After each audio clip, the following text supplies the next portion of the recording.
மத்திய வங்கியின் முறைகள் விநியோகம் தொடர்பில் சர்ச்சை ஏற்படுத்திய பெர்பச்சுவல் ட்ரெஷரிஸ் நிறுவனம் குறுகிய காலத்தில் 5.2 பில்லியன் ரூபாய் லாபம் ஈட்டியமை தொடர்பில் விரைவில் விசாரணை செய்ய வேண்டும் என அரசியல்வாதிகளும் அரசியல் கட்சித் தலைவர்களும் தெரிவிக்கின்றார்கள். இந்த விடயம் தொடர்பில் பிசினஸ் டைம்ஸ் பத்திரிகை நேற்று ஆய்வுக் கட்டுரை ஒன்றை வெளியிட்டிருந்தது. அதன் அடிப்படையில் 2013 ஆண்டு முதல் நிலை நிறுவனமாக வணிக கொடுக்கல் வாங்கலில் ஈடுபட்ட பெர்பச்சுவல் ட்ரெஷரிஸ் நிறுவனம் வியத்தகு முறையில் லாபம் ஈட்டும் போது கேபிட்டல் அலையன்ஸ் நிறுவனம் குறித்த காலப்பகுதியில் 57 மில்லியன் ரூபாவை மாத்திரமே லாபமாக ஈட்டியுள்ளது. அவர்களுடன் போட்டியிட்ட நிறுவனங்கள் இந்த காலப்பகுதியில் 58 லட்சம் ரூபாய் லாபத்தை ஈட்டியுள்ளன. அதனுடன் ஒப்பிடுகையில் இந்த நிறுவனம் எவ்வாறு பாரிய லாபத்தை குறுகிய காலத்திற்குள் ஈட்டியது என்பது சந்தேகமாக உள்ளது. இந்த பின்புலம் தொடர்பில் விசாரணை செய்து உறுதிப்படுத்த வேண்டும். பெர்பச்சுவல் ட்ரெஷரிஸ் நிறுவனம் முதல்நிலை 5 வணிக வங்கிகளையும் தாண்டியே அதிக லாபத்தை ஈட்டியுள்ளது. மத்திய வங்கியின் முறைகள் விநியோகம் தொடர்பில் குற்றம் சாட்டப்பட்ட நிதி நிறுவனத்தின் அறிக்கை வெளியாகியுள்ளது. ஒரு வருட காலத்தில் அந்த நிறுவனம் 5.1 பில்லியன் ரூபாய் லாபம் ஈட்டியுள்ளது. ஏனைய பிரதான வங்கிகளை தாண்டி இந்த நிறுவனம் அதிக லாபத்தை ஈட்டியுள்ளது.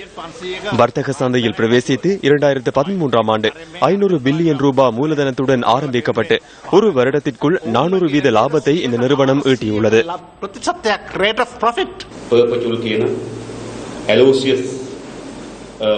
பெர்பச்சுவல் என்ற நிறுவனம் அலோசியஸ் மகேந்திரன் உடையது. இந்த நிறுவனத்தின் வருமானம் 5200 கோடி ரூபாய். அன்னளவாக ஒரு நாளுக்கான லாபம் 1,80 லட்சம். அவ்வாறெனில் இந்த அளவு லாபம் எவ்வாறு கிடைத்தது?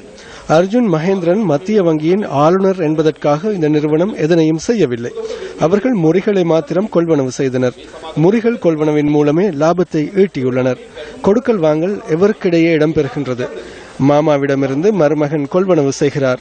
மாமாவிற்கும் மருமகனுக்கும் இடையிலான கொடுக்கல் வாங்கலின் பெறுபேரே இது. மத்திய வங்கியின் முன்னாள் ஆளுநர் அர்ஜுன் மகேந்திரனின் மருமகனுக்கு சொந்தமான பெர்பச்சுவல் ட்ரெஷரிஸ் நிறுவனம் வழமைக்கு மாறான லாபத்தை ஈட்டியமை தொடர்பில் உடனடியாக விசாரணை நடத்தப்பட வேண்டும் என அரசியல் தலைவர்கள் வலியுறுத்தியுள்ளனர்.